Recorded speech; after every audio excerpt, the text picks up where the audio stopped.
উপলব্ধি উপলব্ধি ইস্টবেঙ্গল নিয়ে একটা আলোচনা। প্রথমেই সকল ইস্টবেঙ্গল সমর্থকদের জানাই 2025-এর শুভেচ্ছা। তো গতকাল বাংলা হারিয়ে দিল ইস্টবেঙ্গলকে। মানে কেরালার যে টিমটা সন্তোষ ট্রফিতে খেলেছিল তার প্রায় 5টা ছেলেকে ইস্টবেঙ্গলের নিতু, বিনো এবং ইস্টবেঙ্গলের জনতা, প্রায় 80% জনতা ধন মন প্রাণ, ধন বলছি না ধন বলছি, ধন মন প্রাণ দিয়ে তাদের লালন পালন করেছিল গত 3 বছর ধরে, এবং তারা ফাইনালে ওঠার জন্য খুবই উজ্জীবিত হয়ে গেছিল ইস্টবেঙ্গল ফ্যানরা।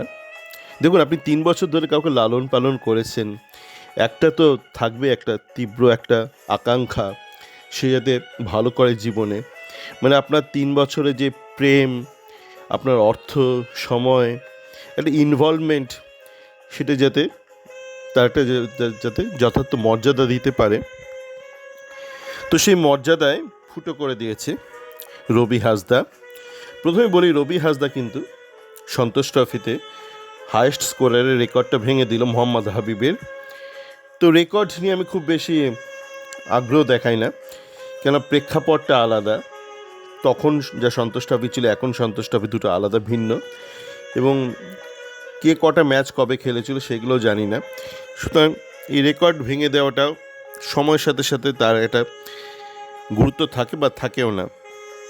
কিন্তু এই রেকর্ডের ভিত্তিতে কিন্তু ইস্টবেঙ্গল ফ্যানরা অনেকে উন্মাদের মতন অতীতে নাচানাচি করেছে, এখনও নাচানাচি করছে। আমার মনে আছে বিনো জর্জের যে টিমটা, রঞ্জন ভট্টাচার্যর টিম বাংলাকে হারিয়েছিল, সে টিমে জেসিন বলে একটা ছেলে ছিল। সে একটা ম্যাচে বোধহয় 5টা গোল করেছিল, গোটা টুর্নামেন্টে বোধহয় মেরে কেটে 7টা গোল করেছিল, 7টার বেশি না যতদূর আমার মনে আছে। তার মানে কি দাঁড়ালো, যে সে সর্বসাকুল্যে 3টে ম্যাচে গোল করেছিল। তাকে নিয়ে সে কী উন্মাদনা, ভীষণ উন্মাদনা। মনে হচ্ছে জেসিনে কি না পেলে যেন জীবন ব্যর্থ হয়ে যাবে। সেই জেসিন এখন মাটিতে লুটোপুটি খাচ্ছে। তো সেই জন্য রেকর্ড, মানে রেকর্ড, আচ্ছা ছাড়ুন, রেকর্ড ছাড়ুন, এবার বলা যাক খেলা নিয়ে। দেখুন, বাংলার প্রথম খেলার পরে আমি একটা অডিও প্রকাশ করেছিলাম, যেখানে বলেছিলাম আমি একটু হতাশ হলাম, কেননা এই বাংলা টিম হয়তো সন্তোষ ট্রফি জিতে যাবে, যেরকম খেলা দেখেছিলাম। আমি গতকাল শুনলাম আর একবার অডিওটা, ম্যাচ শেষেই করেছিলাম, কিন্তু আমার একটাই আফসোস ছিল যে সঞ্জয় সেন বাংলা টিমে একদম অল্প বয়সী টিনেজার কাউকে সুযোগ দেয়নি। কেন ধরুন, এই রবি হাসদা, এর বয়স কিন্তু 25। তো সেইটা শুনে আপনারা অনেকে না কোচকাতে পারেন, কিন্তু আমি বলবো রবি হাসদা যদি কেরালা থেকে হতো তাহলে ওর বয়স কিন্তু 21-22 হতো। কেন বলছি, আপনারা অনেকে হয়তো ভাবেন যে এই ব্যক্তি কেরালা নিয়ে খালি খারাপ খারাপ কথা বলে। তা নয়, আপনারা যারা এরকম হয়তো ভাবেন তারা অনেকে হয়তো বাংলার বাইরেই বেরোননি, অনেকে হয়তো কলকাতাতেও আসেননি, মফস্বলে থাকেন, বাংলার ছোট শহরে থাকেন, ছোট গ্রামে থাকেন, থাকতেই পারেন। তার ফলস্বরূপ কী হয়, অনেকাংশে যেটা হয়, আপনি যদি একটা ছোট্ট জায়গায় থাকেন, আপনার জ্ঞানের পরিধিটাও ছোট্ট থাকে। তো আমি যেমন বলি যে আমি কর্মসূত্রে পৃথিবীর বিভিন্ন দেশে থেকেছি, মহাদেশে থেকেছি, এখনও বাইরেই থাকি। একটা ব্যক্তিগত কাজে এসেছিলাম, একটা কালী পুজো ছিল, প্লাস আমি বছর অন্তত একবার আসার চেষ্টা করি। তো আমি ভারতেও একাধিক শহরে থেকেছি, কাজ করেছি, তার মধ্যে ব্যাঙ্গালোরেও ছিলাম, উত্তরে দিল্লিতেও ছিলাম, পূর্বে জামশেদপুরেও ছিলাম, বেশ কিছুদিন ছিলাম কর্মসূত্রে। তো সেই সূত্রেই এই অভিজ্ঞতা অর্জন। দক্ষিণে যেমন এই অফিসে, জানেন তো আজকালকার যেসব বড় বড় অফিস আছে, সেখানে জন্মদিনে অনেক সময় অটোমেটেড মেল আসে। ধরুন একটা ম্যানেজার আছে, তার কাছে মেল চলে আসে তার টিমের কার কার আজকে জন্মদিন, এবং তারপর সেই ম্যানেজার আরও সমস্ত বাকিদের সবাইকে সেটা ফরওয়ার্ড করে দেয়। সেই জন্মদিনের মেল আসতে থাকে, কাজের মেলে থেকে জন্মদিনের মেলই বেশি আসে। তো এরকমই যখন কোনো মেল আসতো ডাইরেক্ট বা ইনডাইরেক্ট, তো তখন আমি সেই ব্যক্তিকে প্রাইভেটলি জিজ্ঞেস করতাম, হ্যাঁ রে তোর কি আজকে জন্মদিন? তো আমার মনে পড়েনি একটাও উদাহরণ বা একটাও ইনস্ট্যান্স যে কেউ বলেছে হ্যাঁ আজকে আমার সত্যিকার জন্মদিন। ম্যাক্সিমাম বলেছে না দাদা আজকে আমার অন্যদিন একটা জন্মদিন। ঠিক আছে, অন্যদিনটা বলে দিস, সেদিন জানিয়ে দেব। তো ঘটনা হলো যে দক্ষিণের প্রায় বেশিরভাগ রাজ্যের ব্যক্তিদের, কর্ণাটকে একটু কম আমি দেখেছিলাম, দক্ষিণের যে রাজ্যগুলো আছে সেখানে কর্ণাটকে একটু এর প্রবণতা কম। বাকি যত রাজ্য আছে সবার প্রায় 2 থেকে 3টে পকেটে বার্থ সার্টিফিকেট থাকে। পকেটে থাকে মানে ভাববে না যে পকেটে নিয়ে ঘুরে বেড়ায়, বলতে চাইছি তাদের কাছে রয়েছে, যখন যেটা লাগে তখন সেটা ব্যবহার করে এরা। তো এই সমস্যাটা আবার শুধু যে দক্ষিণ আছে তা নয়, আপনার উত্তরেও আছে।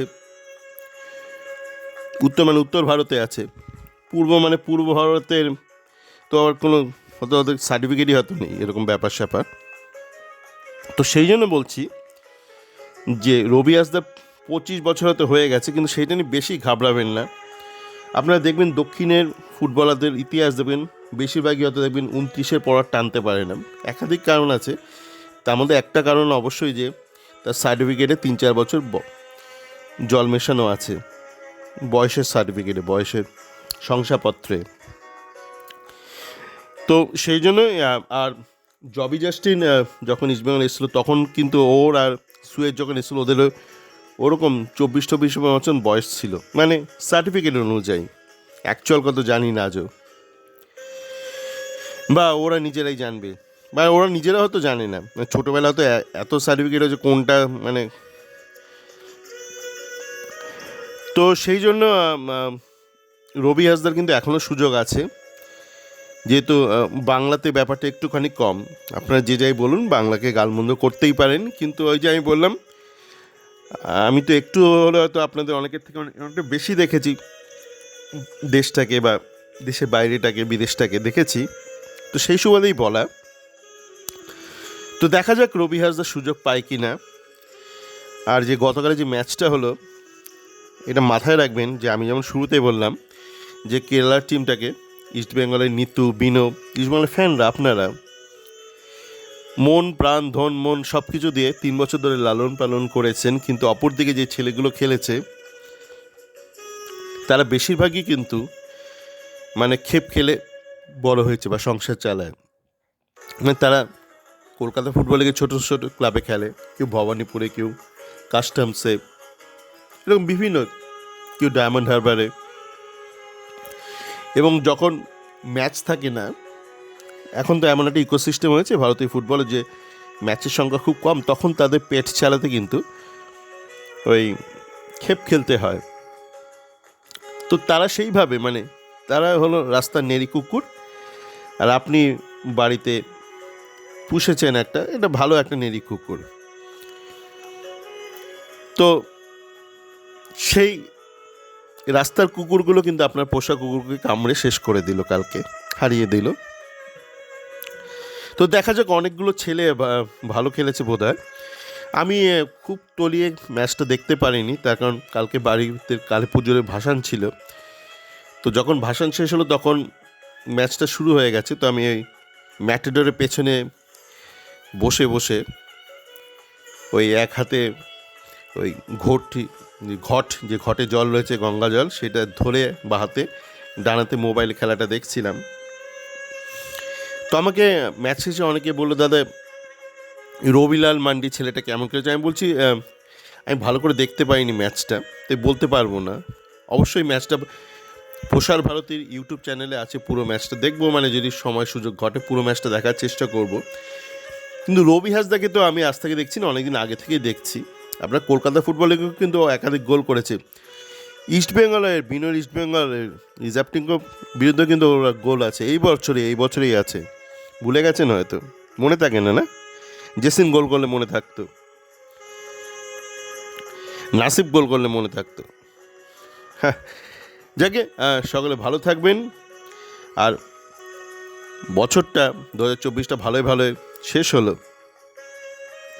এই যে বিনো রানা ছেলেদেরকে, ইস্টবেঙ্গলে লালন পালন করা ছেলেদেরকে হারালো বাংলার সন্তানরা, বাংলার প্লেয়াররা, এটা দেখে ভীষণ ভালো লাগলো। সকলে ভালো থাকবেন।